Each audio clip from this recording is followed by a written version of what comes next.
याद रहे, जैसे ही हम सवेरे जागें, इस समय को कभी भी व्यर्थ मत गंवाना, क्योंकि इस समय पर मन की जमीन एकदम उपजाऊ है।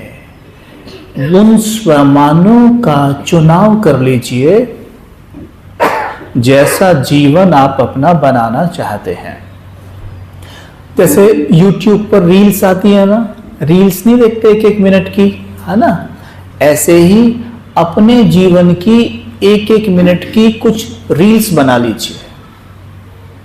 जैसे मैं सफलता मूर्त हूं, एक स्वमान लिया, थोड़ा मैं सफलता मूर्त हूं, एक स्वमान लिया। अब सफलता मूर्त की, ध्यान देना सभी, सफलता मूर्त की क्या वीडियो होनी चाहिए? मानो सफलता मूर्त पिक्चर का नाम हो गया,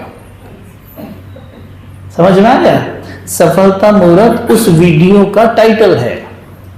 अब उस वीडियो को अंदर देखा, 1 मिनट की रील है। अब उसमें एक्टर आप ही हो, 1 मिनट की रील में आप ही एक्टर हो। सफलता मूर्त टाइटल है, क्या होना चाहिए? मुझे जो भी टास्क मिला है उसमें मैं विजयी हो रहा हूं, सफल हो रहा हूं, और विघ्न जैसे ही आते हैं मेरे चारों तरफ शिव बाबा की शक्तियों का गोला है, उस गोले से वो बाहर ही रह जाते हैं। आपने सुना होगा, जैसे ध्यान देना, जैसे पुराने समय में ज्यादा ऐसा होता था, अभी भी होता है, कि भूकंप आया, बाढ़ आ गई, है ना, तो वो चारों तरफ तबाही मचा देती थी। लेकिन मंदिर, मस्जिद, चर्च ऐसे ही खड़े रहते थे। होता है या नहीं होता? हम क्या कहते थे? ओ चमत्कार हो गया। माताएं इधर देखो, पीछे की माताएं, है ना? जिधर मन को जाना नहीं चाहिए, अगर आप उसे वहां जाने देंगी तो जीवन भर हम मन के गुलाम रह जाएंगे। 63 जन्मों से ऐसा हुआ है। मन को जहां जाना नहीं चाहिए, वहां कुर्सी ठीक की जा रही है, वहां मेरा कोई काम नहीं है, वो कर रहे हैं, लेकिन मेरा मन टक टक। इसका मतलब कौन हुए? हम मन के गुलाम हैं। और फिर एक तरफ कहते हैं कि हमें अपनी एकाग्रता बढ़ानी है। भाई साहब, मन मेरी सुनता नहीं, मन कंट्रोल में नहीं रहता। जाने तो आप देते हो, उसकी हिम्मत भला वो इधर से उधर देख ले। अगर आप चाहें, आप मन को यहां दिखाना, क्या इधर देख सकता है? ये इसमें इतनी ताकत है? अभी माता जी अब सीधे कैसे देख पा रहे हैं? मन इधर देख रहा है ना, देखो आपके पास कितना कंट्रोल है कि मन को इधर आप चाहें तो रख सकते हैं, पर संस्कार पड़ा हुआ है ना, तो घूम जाता है। और आदर यही भट्टी का आज मेन मोटिव है कि मन को जहां जाने की आवश्यकता नहीं, वहां जाने देना नहीं, चाहे कुछ भी हो जाए, जाने देना नहीं। सकाश कौन देता है? आज की भट्टी का टाइटल है सकाश से संपूर्णता। सकाश कौन देता है? मन ही तो देता है। अब मन तो भटक रहा है, तो सकाश देगा कौन? समझ में आई ये बात? तो यहां पे इस बात को गौर करो कि जैसे हम सुनते थे कि भूकंप, बाढ़ आया, चारों तरफ तबाही मचा दी, लेकिन मंदिर मस्जिद तो खड़े हुए, हम कहते चमत्कार हो गया, पर वास्तव में ये चमत्कार नहीं है, ये साइंस है। कैसे साइंस है ये? जब मंदिर में हम जाते हैं तो हम वहां पर शुद्ध और पवित्र विचार करते हैं। चाहे हम कैसे भी, हमारा कोई भी कार्य हो, पर वहां जाकर हर कोई कैसे हो जाएगा? ऐसे रुमाल लगा लेगा, अपने आप चप्पल बाहर छोड़ देगा, यूं हो जाएगा ना। तो वहां पर कैसे विचार करते हैं हम? प्योर पीसफुल विचार, ठीक है? तो उसके वाइब्रेशन वहां होते हैं। अब ये पॉजिटिव वाइब्रेशन बहुत पावरफुल होता है। अब जैसे ही कोई नेगेटिव, जैसे भूकंप आना, बाढ़ आना, ये क्या है? नेगेटिविटी है ये। तो नेगेटिविटी में इतनी पावर नहीं होती कि पॉजिटिविटी को ओवर पावर कर सके, यानी पॉजिटिविटी को हरा सके, नहीं, तो उसके पास से उसको निकलना पड़ता है। ठीक वैसे ही अगर हम इस स्वामान में रहेंगे, संकल्प में रहेंगे कि बाबा मेरे साथ है, मैं बाबा से कंबाइंड हूं, बाबा मेरे साथ सो रहा है, कोई भी गलत सपना भी नहीं आ सकता, ट्राई करके देख लो चाहे। अगली 3 लाइन पढ़ देता हूं, बाबा ने खुद बोला है, सुनो ध्यान से।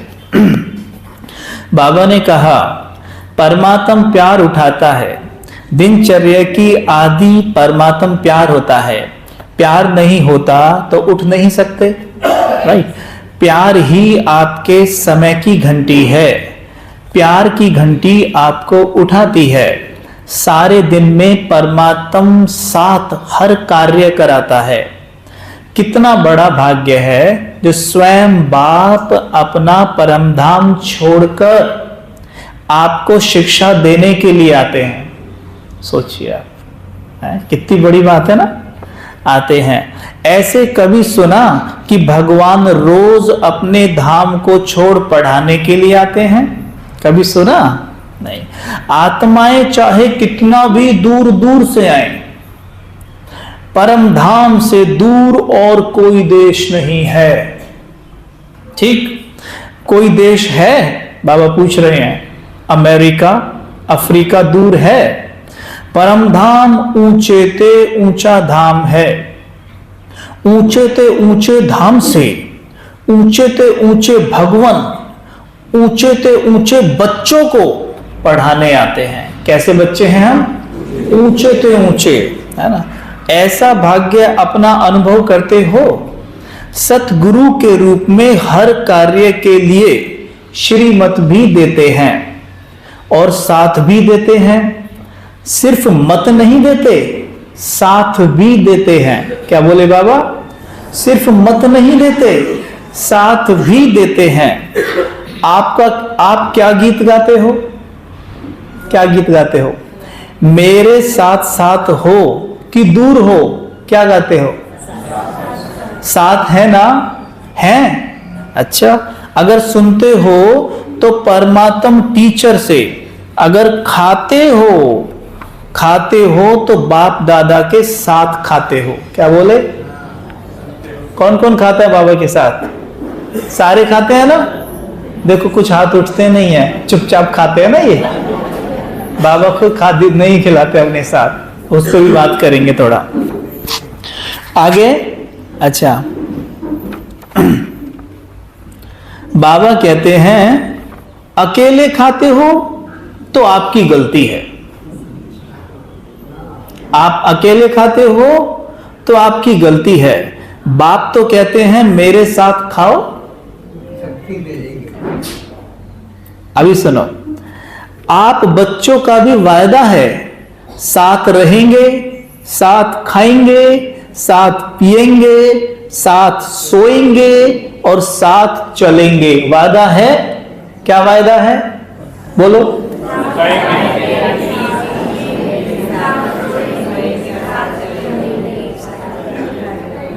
आया? अभी खुद बोल रहे हो ना, बाबा फोटो खींच रहा होगा। बोलते हैं ना बाबा ने फोटो खींच लिया। अब बाबा कहते हैं, सुनो आगे, आगे सुनो, अंडरलाइन। सोना भी अकेले नहीं है। अब आगे सुनो, अकेले सोते हैं तो बुरे स्वप्न व बुरे ख्यालात स्वप्न में भी आते हैं। अभी एक भाई का उदाहरण देता हूं। अभी फोन आ रहा था, कह रहा भाई जी क्या है कि मैं अभी किसी स्थान पे गया था, वहां पे तो मैं वहां लेटा हुआ हूं, लेट सोया था रात को। तो मैं पिछले 3-4 दिन से सो रहा था, मुझे कोई प्रॉब्लम नहीं थी। बाबा को साथ रख के सो रहा हूं बेड पे, कोई प्रॉब्लम नहीं है। मेरे को क्या हुआ, लेटे लेटे ख्याल आया एक दिन कि मैं कौन सी दिशा में लेटा हूं, मुझे यहाँ की दिशा नहीं पता चल रही। तो मैंने दिशा चेक की तो पाया मैं नॉर्थ की तरफ सर करके लेटा हूं। तो वास्तव में जो 3 दिशा होती है ना, एक तो साउथ है और एक ईस्ट और वेस्ट। सोने के लिए ये ज्यादा सही मानी जाती हैं। नॉर्थ में सर करने के लिए नॉर्मली मना करते हैं कि भाई ये दिशा ठीक नहीं है। जब कोई मृत होता है तो शायद उसे नॉर्थ की तरफ ही करते हैं ना, ऐसी है ना भाइयों। तो क्या इस दिशा में सोना नहीं चाहिए, थोड़ा नेगेटिव फोर्स होता है इस तरफ। तो कहते भाई जैसे ही मैं लेटा, ओ मैं तो नॉर्थ में हूं। तो मैं ये भूल गया फिर बाबा को भूल गया, और मुझे ख्याल आया कि ओ मैं तो नेगेटिव दिशा में लेटा हूं, मुझे यहाँ उल्टा सुल्टा सपने दिख सकते हैं। तो बाबा वहां से हट गया और वो उसके मन में आया बस, और कहता भाई जी फिर मैंने क्या किया, अपनी दिशा बदल ली, लेकिन मुझे उस तरफ नींद नहीं आई। पिछले कई दिन से मैं इस तरफ बहुत अच्छा सो रहा था, मैंने सोचा चलना ऐसे ही सोता हूं, क्या फर्क पड़ता है, और मैं एकदम लेटा और मुझे नींद आ गई।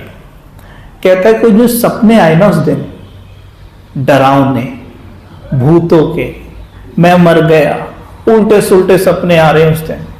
फिर मैं उठ के बैठा, ये क्या हुआ? आपने देखा उसी दिशा में पिछले 3 दिन से वो सो रहा था, बाबा को साथ लेके सो रहा था। कह रहा मेरे को कोई गलत सपना नहीं आया, बहुत अच्छी नींद आई, और आज मेरे मन में यह ख्याल आया ये तो नेगेटिव एनर्जी है, इधर तो रावण है, फलाना ढिमका। नेगेटिव एनर्जी माना रावण वाली बात होगी ना। मैं सो गया उसी सोच में, बाबा को भूल गया। देखो रात को क्या हुआ, देखा आपने। मैं मानता हूं ये सब चीजें काम करती हैं, वास्तु अपनी जगह है, सब चीज अपनी जगह है, लेकिन जो फोर्स बाबा का है ना, जो पावर बाबा की है ना, उसके सामने तो ये सब चीज। अब जरा ऊपर से देखो, आपको गोला कितना सा नजर आता है। वहां से सोचोगे आप किधर साउथ है, किधर नॉर्थ है, ऊपर से देख रहे हो आप, मानो किधर ईस्ट है, किधर वेस्ट है। सोचोगे आप ऐसा? सोचोगे नहीं, सोचोगे ना, है? तो ये है, ये चीजें मैं मानता हूं, ये चीजें हैं, लेकिन सेकेंडरी होनी चाहिए। प्रायोरिटी शिव बाबा, है ना, प्रायोरिटी शिव बाबा। जैसे कुछ लोग होते हैं रात को डरते हैं, कुछ नेगेटिव फोर्स हो, कोई इविल सोल कहते हैं उनको, इविल सोल हो, कुछ हो। देखिए सिंपल सी बात है, अगर आप मानते हैं, बिलीव करते हैं कि यहां कोई है, तो यकीन मानिए वहां कोई ना कोई होगा जरूर।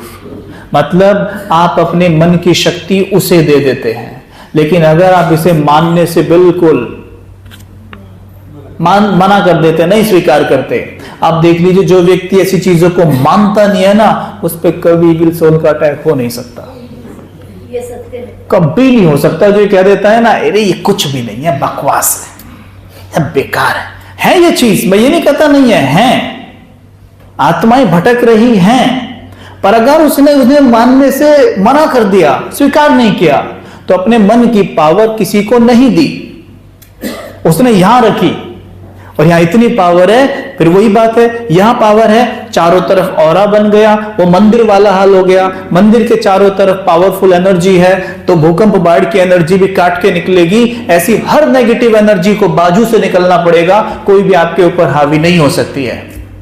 समझ में आया? इसलिए हर घंटे 1 मिनट ये संकल्प सबने करना है जब ट्रैफिक बजे, कि शिव बाबा की शक्तियों का गोला मेरे चारों तरफ है। खींचो जरा, शिव बाबा की शक्तियों का गोला मेरे चारों तरफ है। बनता लगता है कुछ? साथ में कहेंगे, मैं मास्टर सर्वशक्तिमान हूं। कहिए, शिव बाबा की शक्तियों का गोला मेरे चारों तरफ है। बोलो, मैं मास्टर सर्वशक्तिमान हूं। अब आगे एक संकल्प हल्के से कर दो, कोई भी नेगेटिव एनर्जी इस गोले के बाहर, खत्म।